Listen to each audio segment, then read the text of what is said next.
In this video, we're going to go over the benefits of setting up validations for multiple tournaments.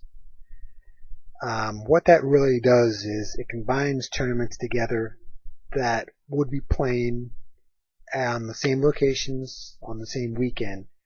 Right here, I have the 10s and 12s of this tournament right here playing together the same weekend on the same locations.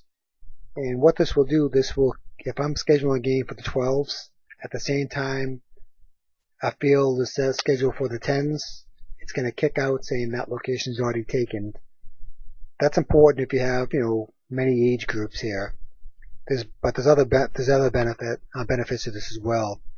The first thing you want to make sure is that you have the validations validate the schedule set to yes, whether it's pool play or brackets, and the game duration setup.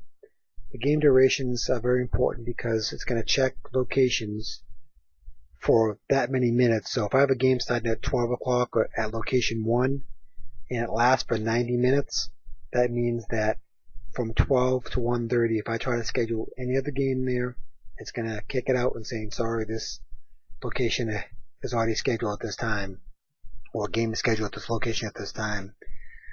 So the first thing I want to do is I'm going to click set up validations for multiple tournaments, and I'm going to name it. Now there's directions on the side over there, as you can see, and each validation, whether it's pool play or bracket, needs to be set up individually. So I'm going to set up just for pool play right here, and I'm going to set the Labor Day one and the 10U Labor Day one. Now keep in mind this list right here, if you had did validations for everything, once you select it, it does not appear back on this list again. As you can see right here, these are on the list, and if I had set up validations for these wouldn't be on the list either. Now it's good to do this ahead of time before you actually start your games, but I already made my games. But if I do this after the fact, I can click this right here to check for game conflicts after the fact. And in this case, I know there's not going to be any conflicts because I already set the schedule up. But if there was, it would tell me what the conflicts were and what games they were. Now, let me just show you an example here. So we know if I go back over here and try to set up a game here. Now, right now, I'm going to view both schedules at the same exact time. So right now we see, I'm going to sort this by location date, location time, not the tournament. And we see at 1:30 there's a game schedule at this location. If I try to put this game at 1:30, I'll put it at 2 actually, just to give you an idea. But you see right below it, this game is a game schedule at this location from 1:30 to 3 o'clock. If I hit like this, it's going to say there is already a game schedule at this location. Okay, even though it's on a different tournament, this is the 10U we're dealing with right here, and below it's a 12U. So that would check for that to make sure there's no conflicts at all. So that's one thing we'll do.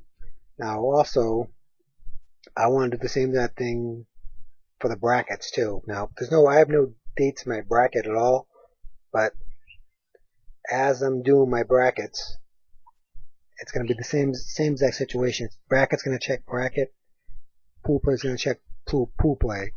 So I'm just going to go like this and select bracket, and I'm going to do these right here, and there's no conflicts because I haven't set up any game dates yet. Now a couple of things to note here. There's a few benefits here. One benefit, it's going to check in between different tournaments is to make sure that location is not already scheduled.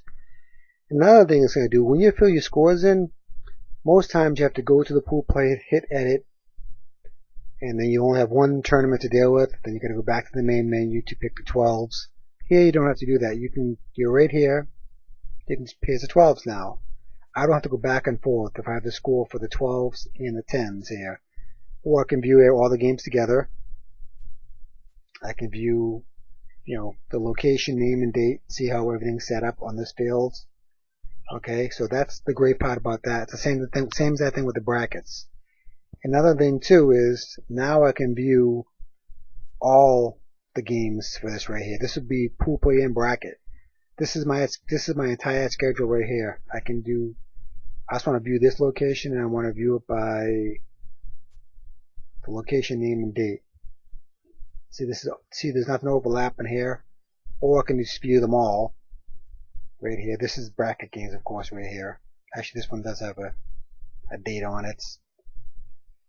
So anyway, that's how that works right there. You can view everything right here. So this is great if you have a ton of games. You can view the whole schedule at the same exact time between age groups, 10s and 12s at the same time, or if you have 14s and 16s as well.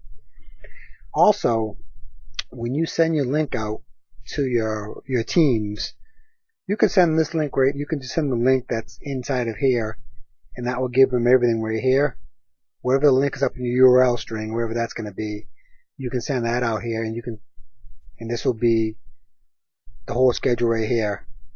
That's okay, and that's right here. You can see the schedule and everything right there. So that's one great thing about that is you can just view it all. You don't have to go back and forth with that. Okay, so here's a 10 U's, here's a 12 U's. Okay, so that's the benefit of that right there.